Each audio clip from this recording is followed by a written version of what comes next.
परिचय दीजिए। मेरा नाम योगेंद्र प्रताप सिंह है। मैं राष्ट्रीय स्वर्ण परिषद का जिला संगठन मंत्री रायबरेली जनपद से हूँ।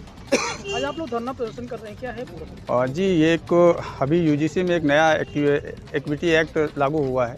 जैसा कि आपने देखा होगा कि पूर्व में भी एक विशेष जात को प्रोत्साहन देने के लिए या मजबूती देने के लिए एक SC/ST जैसा कानून लागू हुआ था, तो समाज में व्याप्त था। उसके जहर आप देख रहे होंगे कि आए दिन तमाम तरह की प्रताड़नाएं समाज को झेलनी पड़ रही। आज वही जहर शैक्षणिक संस्थाओं में बोने का कार्य किया जा रहा है।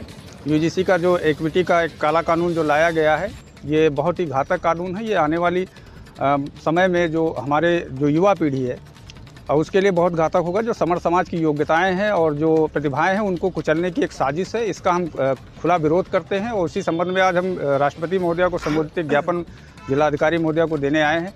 अगर ये एक्ट वापस नहीं होता है तो फिर हमारा संगठन देशव्यापी आंदोलन के लिए बाध्य होगा। अभी कितने दिनों के लिए धरना प्रदर्शन हो रहा है? ये अभी हमारी लगभग हर जनपद में, उत्तर प्रदेश के हर जनपद में हमारी जिला कार्यकारिणी जो है, हर जिले की टीम अलग अलग उसमें प्रदर्शन कर रही हैं और इसके बाद फिर प्रदेश स्तर पे होगा। और तब भी नहीं वापस होता तो फिर बहुत बड़े स्तर पे कई सारे संगठनों के साथ में हम जो भी समर समाज के संगठन हैं उनका आह्वान करेंगे और राष्ट्रव्यापी आंदोलन हमारे राष्ट्रीय अध्यक्ष आदरणीय पंकज भदौरिया जी के नेतृत्व में हम करने के लिए बाध्य होंगे। सामान्य भाषा में यूजीसी को अगर पूछा जाए जी, क्या है यूजीसी, अगर दर्शकों को हम लोग समझें। यूजीसी एक्ट के तहत जैसा कि मतलब यूजीसी का मतलब क्या है? ये इसका जो मतलब होता है यूनिवर्सिटी ग्रांट कमीशन, हाँ। अनुदान आयोग, विश्वविद्यालय अनुदान आयोग। हाँ।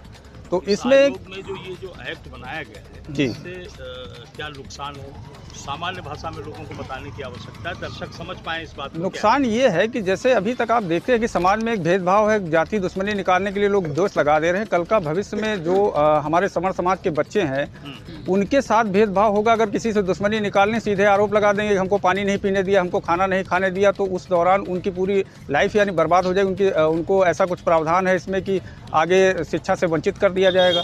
तो एक तरह से साजिश ही तो हुई भैया। भारतीय जनता पार्टी की सरकार में लगातार चाहे संतों का विरोध हो, शंकराचार्य के साधुओं की पिटाई का मामला हो, प्रयागराज का, इस तरह के एक्ट हों, क्या कहेंगे? ये तानाशाही जैसी गवर्नमेंट है और लगातार इस तरह के कानून या इस तरह की जो व्यवस्थाएं हैं फेलियर साबित हो रही हैं जी।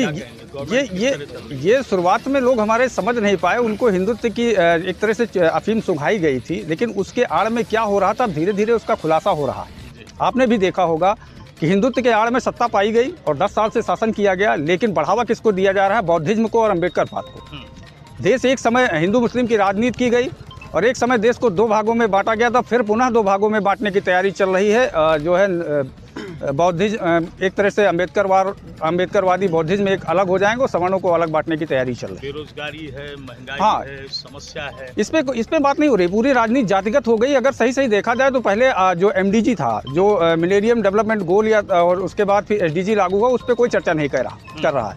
2030 तक के लिए 17 लक्ष्य प्राप्त हुए थे भारत के, जिनके 169 उपलक्ष्य है। उस पर कोई सरकार, कोई पार्टी उस पर चर्चा नहीं कर रही है। बेरोजगारी कितना खत्म हुई, शिक्षा का स्तर कहाँ पहुँचा, उस पर ना करके आप जातिगत राजनीति कर रहे हो, समाज को बांटने का काम कर रहे हो। भाई हम लोग बचपन में पढ़े थे, हमको एक चीज़ पढ़ाई गई थी कि जब हमको कहा जाता था भारत की विशेषता बताइए, तो हम लोग पहली लाइन लिखते थे अनेकता में एकता या विविधता में एकता ही भारत की विशेषता है। ये सवाल इसलिए है कि राष्ट्रीय स्वर्ण परिषद ने इसका विरोध किया है। आप लोग आए यहाँ पर जिलाधिकारी कार्यालय पर, इसीलिए है कि ये जो भारतीय जनता पार्टी की सरकार, इसमें नए एक्ट, लोगों को इस तरह माघ मेले में प्रताड़ित करना, साधुओं को मारना पीटना, क्या कहेंगे? 2027 का फिर वक्त आ रहा है, इस बार भी सवर्ण जाग चुका है जी। वो सारी स्थितियां समझ चुका है कि हमें जो है हिंदुत्ववाद की अफीम चटाकर सत्ता हासिल की गई। अगर ऐसा नहीं होता तो जिन भगवान राम का नाम लेके आपने सत्ता हासिल की थी, उनका विदेश में जाने पे उनका नाम लेने में शर्म क्यों महसूस होती? वहाँ आप जाके कहते हैं कि मैं बौद्ध की धरती से आया हूँ, भारत बुद्ध का देश है, मैं आप राम का देश कह सकते हैं। आपके जो आपकी वेबसाइट है और उस पर रामचरितमानस या महाभारत ना अपलोड होकर अम्बेडकर रचित संपूर्ण वाङ्मय अपलोड होती है। उसको आप पढ़िए किस तरह से जो है हमारे देवी देवताओं, हमारे धर्म ग्रंथों का अपमान किया गया है। तो हम कैसे मान ले हिंदुत्ववादी सरकार है? क्या किया? रामचरितमानस फाड़ी जाती है, मनुस्मृति फाड़ी जाती है, दहन दिवस मनाया जाता है, उस पर किसी नेता का कहीं किसी का कोई व्यक्ति या कोई आता है। वही आप जो है कुरान फाड़े जाने के विरोध में आप विदेश में जाके उसका जो है निंदा प्रस्ताव पारित करते हैं और इस निंदा कानून बनाने की मांग करते हैं, इस पर आप नहीं बोलते हैं। कैसे के हिंदुत्ववादी हैं भाई आप? कोई आया